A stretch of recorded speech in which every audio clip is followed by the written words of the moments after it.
नमस्कार विद्यार्थ्यांनो, इयत्ता 6वी मराठी वारली चित्रकला या धड्याचा स्वाध्याय. या स्वाध्यायाला सुरुवात आपण करूया. नवीन असेल चॅनल सबस्क्राईब करा, बेल आयकॉन दाबा. महाराष्ट्रातील आदिवासी कलांचा समृद्ध वारसा कशाकशातून दिसून येतो? तर उत्तरे, महाराष्ट्राला आदिवासी कलांचा समृद्ध वारसा लाभलेला आहे. त्यात वारली चित्रे, लाकडी कोरीवकाम, मुखवटे, मृण्मूर्ती, धातुकाम, पाषाणमूर्ती, वाद्य, शिकारीची साधने व इतर कलात्मक वस्तू यांचा समावेश होतो. या सर्वातून आदिवासी कलांचा समृद्ध वारसा दिसून येतो. हा वारसा निश्चितच वरच्या दर्जाचा आहे. आदिवासी लोक चित्रे काढताना कोणकोणत्या साहित्याचा वापर करतात?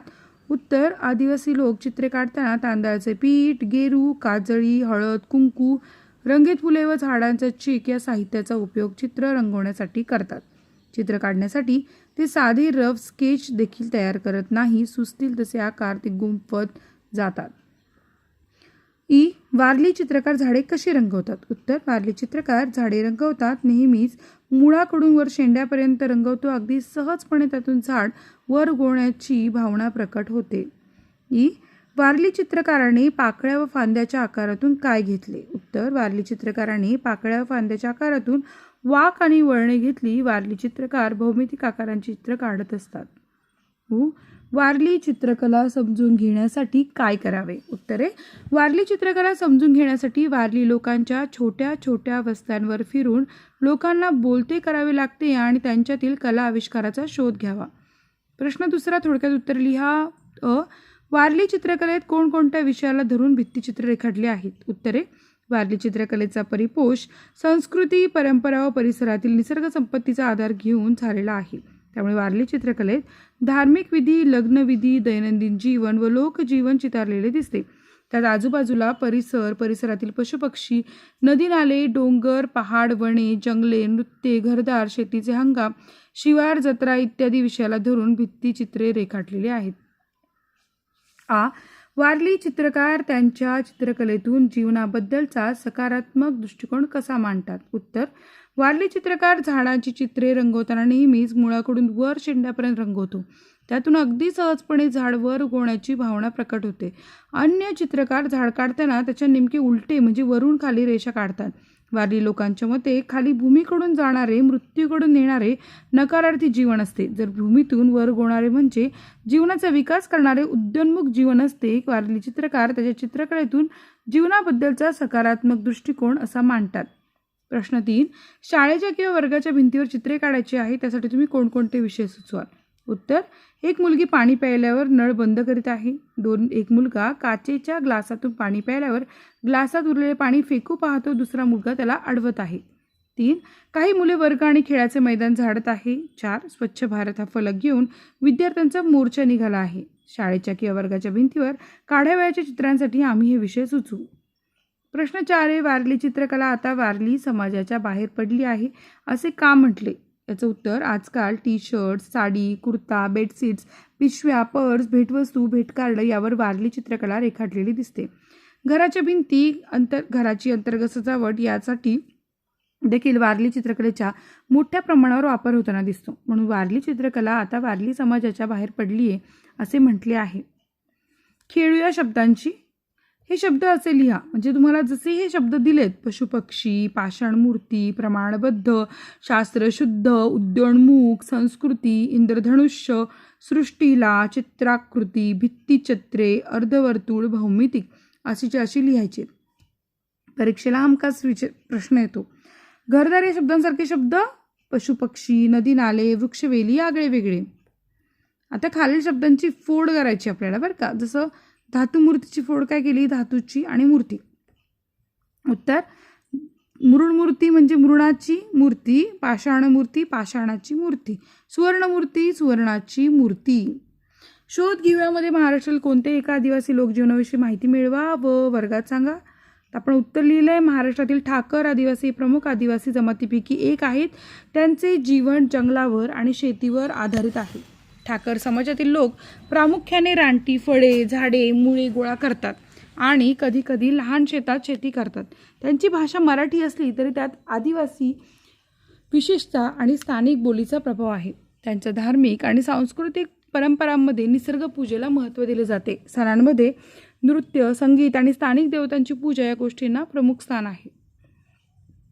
दुसरा प्रश्न आहे, आंतरजालाच्या सहाय्यानं महाराष्ट्रातील विविध जिल्ह्यात असणाऱ्या आदिवासी जमातीची माहिती पुढील मुद्द्यांच्या आधारे सांगायची. आदिवासी जमातींची नावे, पोशाख, सण, लोकगीते, लोककला, नृत्यघरे इत्यादी. आता आपण खूप छान माहिती दिली बरं का इथे. वारली, आता इथे महाराष्ट्रातील आदिवासी जमाती, विविध जमाती आहेत, सण, उत्सव, कला आणि जीवनशैलीत मोठी विविधता आहे. वारली जिल्हा पालघर, ठाणे. पोशाख साधे कापड, महिला लाल बॉर्डर असलेली सफेद साडी घालतात. सण दिवाळी, होळी, नवरी पूजन. लोकगीते साधे आणि पारंपरिक, खास करून सण आणि धार्मिक कार्यक्रमांमध्ये गायली जातात. लोककला, वारली चित्रकला जगप्रसिद्ध आहे, ती भित्ती चित्रांच्या स्वरूपात काढली जाते. नृत्य, तरपा नृत्य मुख्यतः सण उत्सवामध्ये केले जाते. आणि घरे, मातीची घरे, जाड छप्पर असलेली, ज्यात गाईच्या शेणाचा वापर केला जातो. पुढे ठाकर समाज. जिल्हा ठाकर समाज कुठे आढळतो? रायगड, पालघर, ठाणे. पोशाख काय? साधे कापड, पुरुष धोतर कुर्ता घालतात. सण दिवाळी, होळी, नवसाच्या देवीची पूजा. लोकगीते कोणती आहेत? रानातील कामे करताना गायली जाणारी गीते. लोककला, हस्तकला आणि लाकडाची कलाकृती. नृत्य, पारंपरिक ठाकर नृत्य, ज्यात ढोल आणि ताशा यांचा वापर होतो. घरे, लहान मातीची घरं, झाडांच्या फांद्यांची बनलेली छप्पर. कोलाम ही जिल्हे यवतमाळ आणि चंद्रपूरमध्ये आपल्याला दिसते.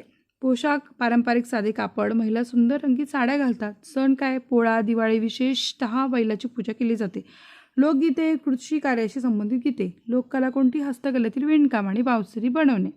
नृत्य, विशेष सणावर आधारित आदिवासी नृत्य. आणि घरे, मातीची घरं, गवताच्या छपरांची रचना.